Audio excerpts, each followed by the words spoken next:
arkadaşlar. Plaj servizine yol koydular. Görürsünüz. Suyun. Herhangi zilal olsun, saf olsun.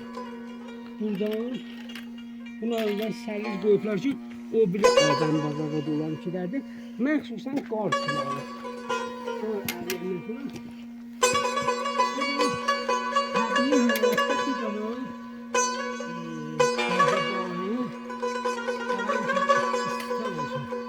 ve didi olsun. Burada bir tane buranın didi olsun.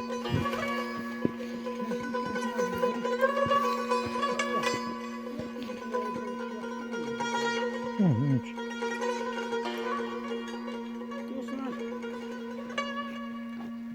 Dostlar, Bunu koy içime.